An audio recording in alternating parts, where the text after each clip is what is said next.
Assalamualaikum warahmatullahi wabarakatuh. Perkenalkan, nama saya Agus Kurniawan dari program studi pendidikan bahasa Inggris. Di sini saya akan menjelaskan tentang pendidikan kewarganegaraan. Yang pertama-tama saya hormati Ibu Roza Yunita, SPD, MPD, selaku pembimbing dosen kami. Baik, di sini saya akan menjelaskan tentang kedudukan pembukaan Undang-Undang Dasar 1945 dalam sistem ketatanegaraan Republik Indonesia. Di sini saya akan menjelaskan sistem ketatanegaraan Republik Indonesia berdasarkan Undang-Undang Dasar 1945. Yang pertama, Indonesia sumber hukum ketatanegaraan Republik, yaitu hukum ketatanegaraan di Indonesia telah disebutkan dan dijelaskan dalam Undang-Undang Dasar atau Konstitusi Negara Indonesia. Ada dua perbedaan pendapat dalam memaknai istilah UUD dan konstitusi. Menurut tokoh paham kaum lama, Hermann Heller menyatakan bahwa UUD dan konstitusi itu berbeda. Konstitusi memiliki tiga pengertian, yaitu yang pertama, konstitusi merupakan kehidupan politik dalam bermasyarakat. Yang kedua, kegiatan mencari unsur-unsur hukum dari konstitusi yang berlaku dan dijadikan sebagai kaidah hukum. Maka konstitusi disebut dengan UUD atau yang disebut Receiver Facing. Yang ketiga, tulisan naskah sebagai undang-undang dasar tertinggi dalam suatu negara. Dari ketiga pengertian di atas, maka dapat disimpulkan bahwa Undang-Undang Dasar adalah bagian dari konstitusi, sedangkan menurut tokoh paham modern Oliver Cromwell, Undang-Undang Dasar dan konstitusi dapat digunakan sebagai landasan hukum bangsa. Perseran makna konstitusi muncul karena adanya civil law yang menganut kodifikasi atau penyatuan yang bertujuan untuk mencapai kesatuan hukum, kepastian hukum, dan keserhanaan hukum. Di masa penjajah sudah diterapkan sebagai peraturan ketatanegaraan di Hindia, Belanda. Ada dua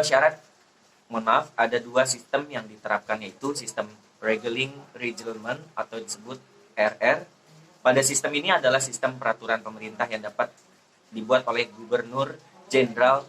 Akan tetapi karena sistem ini dirasa terdiri dari satu pihak saja, maka setelah itu sistem ini dirubah menjadi Indische Staatsregering atau IS. Pada sistem ini tidak hanya diberlakukan peraturan yang disingkat undang-undang yang dibuat oleh gubernur jenderal ordonansi saja, namun juga harus melalui persetujuan dalam parlemen Volksraad.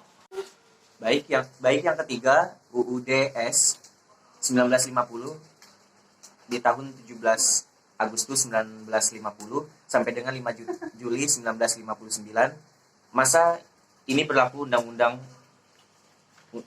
darurat, peraturan pemerintah, keputusan presiden, keputusan menteri, peraturan tingkat daerah. Yang keempat, Undang-Undang Dasar 1945 masa Orde Lama di tanggal 5 Juli 1959 sampai 11 Maret 1966. Peraturan perundang-undangan yang berlaku adalah Undang-Undang Dasar 1945, ketetapan MPR, peraturan menteri, dan keputusan menteri. Selain itu juga dapat terdapat peraturan perundangan tingkat daerah.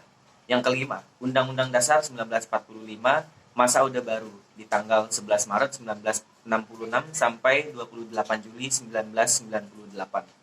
Tata urutan peraturan perundangan Republik Indonesia menurut TAP MPRS nomor 20 atau angka Romawi XX garis miring MPRS garis miring 1966 adalah Undang-Undang Dasar 1945, peraturan pemerintah, keputusan presiden, dan peraturan-peraturan lain pelaksana. Menurut Marsudi 2012 ayat 62-63, pada saat reformasi saat ini tentang peraturan perundangan diatur dalam TAP MPR nomor 3 garis miring MPR garis miring 2000. Terdiri dari Undang-Undang Dasar 1945 dan perubahan Undang-Undang Dasar 1945. Ketetapan MPR, Undang-Undang, Peraturan Pemerintah, Pengganti Undang-Undang atau PPU, Peraturan Pemerintah, Keputusan Presiden, dan Peraturan Daerah.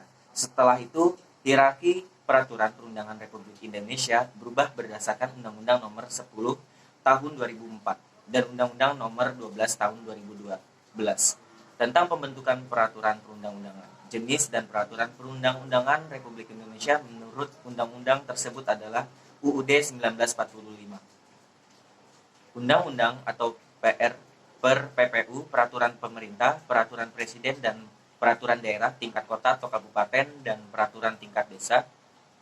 Peraturan daerah, peraturan tingkat daerah mencakup peraturan daerah tingkat provinsi. Tata hukum di Indonesia selain tata hukum tertulis juga terdapat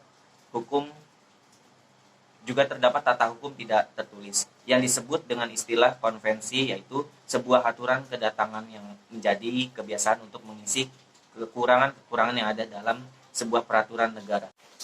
Kedudukan pembukaan Undang-Undang Dasar 1945 dalam negara Republik Indonesia adalah sebagai berikut.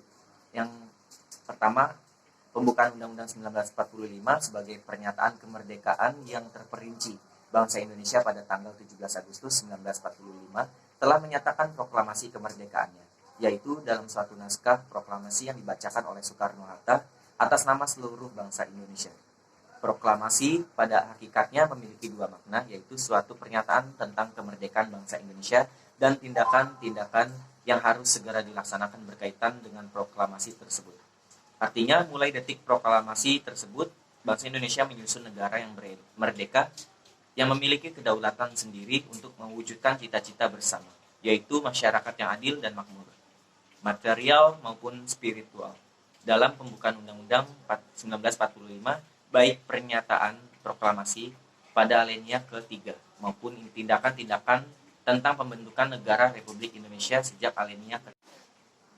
Yang kedua, B. Pembukaan Undang-Undang Dasar 1945 memenuhi syarat adanya tertib hukum Indonesia dalam alinea ke-4. Pembukaan UUD 1945 ditemukan unsur-unsur yang menurut ilmu hukum merupakan syarat bagi adanya suatu tertib hukum di Indonesia, yaitu suatu kebetulan dari keseluruhan peraturan-peraturan hukum.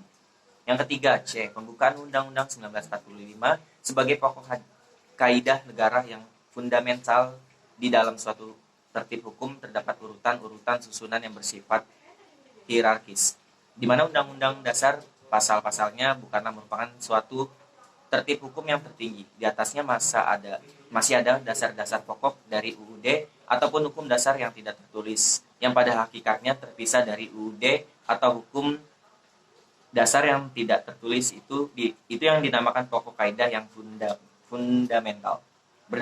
Berdasarkan unsur-unsur yang terkandung dalam pembukuan UUD 1945, maka menurut ilmu hukum tata negara, pembukaan UUD 1945 pada hakikatnya telah memenuhi syarat sebagai pokok kaidah negara yang fundamental. Terima kasih. Saya Agus, ingin pamit. Wassalamualaikum warahmatullahi wabarakatuh.